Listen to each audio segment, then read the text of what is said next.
And remember Spygate. This is what happened before here. What is up, everybody? It is Jake with Master Football back at it again. Happy Tuesday. Thank you so much for being here. If you want to be up to date on everything college football, pro football, Madden, EA college football, NFL draft, anything related to American football, hit that red subscribe button. You'll not be disappointed. Also, the like button too, and follow on Twitter/X. The fam is growing. Without further ado, let's get into the video. All right, guys, we have ourselves one of the most unbelievable stories I have heard. Another example of blatant cheating by the Michigan Wolverines. We just have to check into this right now. It comes directly to us from Pete Thamel. Here we are from On3 Sports and their Twitter/X account. It says here, update, Michigan's Connor Stallions bought tickets for more than 30 Big Ten games over the past 3 seasons. Stallions had 2 tickets for the Ohio State-Penn State game, 1 seat across from each bench. He did not attend the game via Pete Thamel. For those of you who are unaware, right now there is a probe that is going out there about a Michigan cheating scandal, a sign-stealing scandal, a la Spygate in the NFL with Bill Belichick and the Patriots. There's a lot to break down in this situation. So what we're going to do is go through a couple articles here, get my breakdown of it, because there's a lot to get through. Here we are on apnews.com. Investigation of Michigan for sign stealing stems from NCAA rules made to curb financial advantages. It's very interesting. We'll check into that here. From Ralph Russo. It says, there was a time in college football when it was not uncommon to see coach at a game involving a future opponent taking notes and gathering intel. Quote, when I worked for Jimmy Johnson at Oklahoma State, when they had a game Saturday, I was at the next opponent. I was scouting the next game, recalled Houston Nutt, the former Arkansas and Mississippi coach and Boise State coach, who worked under Johnson with the Cowboys in the early 1980s. The NCAA banned in-person advanced scouting in 1994, in part because not every school could afford to do it. Now, Michigan is being investigated by the NCAA for a sign-stealing scheme that allegedly involved people secretly being sent to record opponents' games. Oh, snap. And again, this comes recently after some, suspensions by Jim Harbaugh. We'll talk about those in a second. But we see the fact that this is not what they need as the number 2 Michigan Wolverines are heading into the bulk of their schedule. Number 2, Michigan on Friday suspended a low-level football staffer who is at the focus of the NCAA's investigation. The Big Ten has informed all of Michigan's upcoming opponents. Unfazed, the Wolverines continue to romp through their schedule Saturday night, beating rival Michigan State 49-0. Very important here. Let's realize this situation.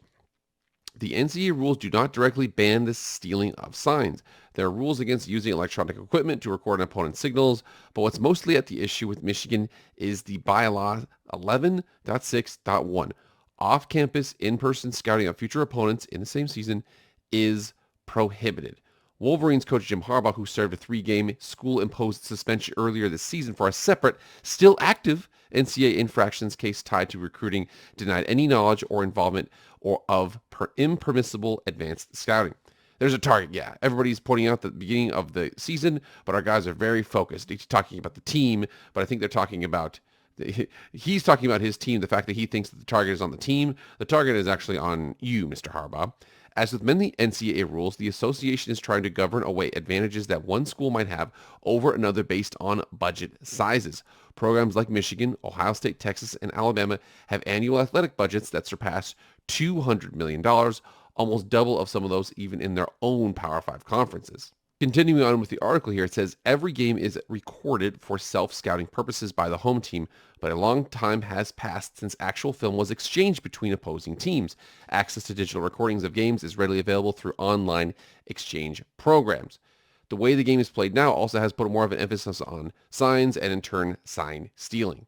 It says many teams use hand signals and will have multiple signalers on the sideline to try to confuse opponents. Some will use elaborate play cards like Beyonce, Kermit the Frog, Scott Van Pelt, and other images that have been used for years. It also mentions that frequently spotted on sidelines these days is a large sheet, tarp, or poster board used to shield the signs that the offense gives to their team from ending up on scouting film.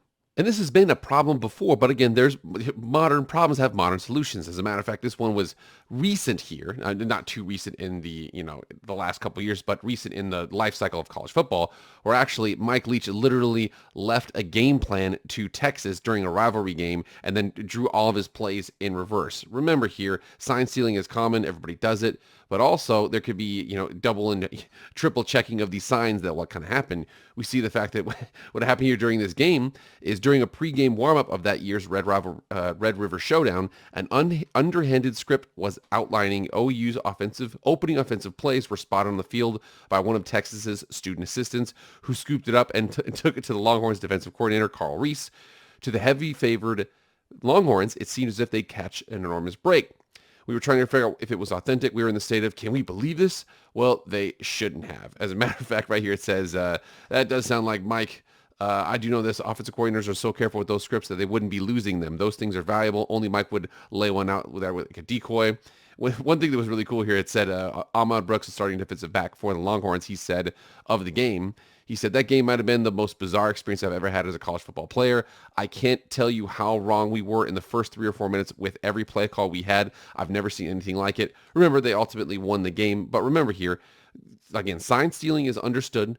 But the fact that it was covered up, there was this deception around it, we explicitly told not to, they still did. That's where the big chunk of the issue with what people have with Jim Harbaugh has right now. Remember here, Jim Harbaugh still has his feet in some hot water. He already served a suspension earlier this year because of some recruiting violations, but again, that's still under a probe right now. But think about this. Here's where things get a little murky here, where you're starting to read into the fact that, like, okay, we caught him red-handed. It looks like there's some situations going on. We see the fact that there is some drama here. So what did Harbaugh do about those recruiting violations? What were those recruiting violations that his staff members committed? The NCAA cited 4 Level 2 violations, which include meetings with recruits during a COVID-19 dead period, texting a recruit outside of an allowable time period, and having coaches watch players work out over Zoom. Where did Harbaugh meet these players? It said allegedly at the Brown Jug, a Michigan institution where Harbaugh bought the recruits burgers. Yes, this beef was over, beef. However, the more serious accusation is a level 1 violation Jim Harbaugh committed, which is lying to investigators about the things he allegedly did. That's the major reason he is getting suspended for 4 games. Remember here, intention completely matters in the law. First-degree murder versus manslaughter can appear the same, but intent matters. In criminal law, intent is a subjective state of mind that must accompany the acts of certain crimes to constitute a violation. A more formal, generally synonymous legal term is scienter, or intent or knowledge of wrongdoing. That's the bigger issue here. It's not necessarily the fact that he did something small. It's that it looks like it was deliberate. And remember Spygate. This is what happened before here. Videotaping opposing coaches is not illegal in the NFL per se. Remember here, looking at the opponent's, hand signals or copying them is not illegal. Everybody does it. They know that. There are designated areas allowed by the league to do such taping. Because the Patriots were instead videotaping the Jets' coaches from their own sideline during the game, NFL Commissioner deemed it to be a violation of the league rules, stating that the act represented a calculated and deliberate attempt to avoid long-standing rules designed to encourage fair play and promote honest competition on the playing field. Again, most important there, it's not what they did per se, but it's how they did it. That's the bigger issue here we have with Jim Harbaugh. So we kind of understand the basis of what all of this stuff is. We see the fact that he's got his feet in some hot water before with some recruiting violations, especially with the intentional lying. We have this right here where it looks like, again, they've had an assistant attend over 30 games the last 3 seasons. It's starting to kind of say, what's going on here, Mr. Harbaugh? Are you bending the rules? Are you not? Now for my breakdown of the situation, I personally think that this is, I can't tell. It does feel a little bit like selective enforcement. This article here really highlights a point, though. It says, with the NCAA's authority quickly eroding, significant change is ahead for major college sports. This is another example here where it seems like there's a little bit of selective enforcement. There are certain scenarios where somebody gets a pass. The University of Miami, a booster paid for strippers, and then one of them got pregnant, and he paid for an abortion of one of them. They, barely get suspended at all. I remember my Boise State Broncos, they gave a guy a candy bar and they lost 3 scholarships over it. It seems like there's a little bit weird situation there. I don't know what's happening, but I do know that it seems like this is another example where, again, to be fair to the people who are, being critical of Michigan, he did lie. It was something small, but he did lie intentionally. That's a class 1 violation, a level 1 violation. But dude, he did something that the Big Ten payout's like gazillion dollars, okay? I'm sorry, Indiana, Purdue, and Northwestern could do the same thing that Michigan did. It's not a question of pay, okay? In a similar vein of politics, I think that people are trying to prevent Michigan from winning the national championship this season, kind of in the same way that people are trying to prevent Donald Trump from running in the general election.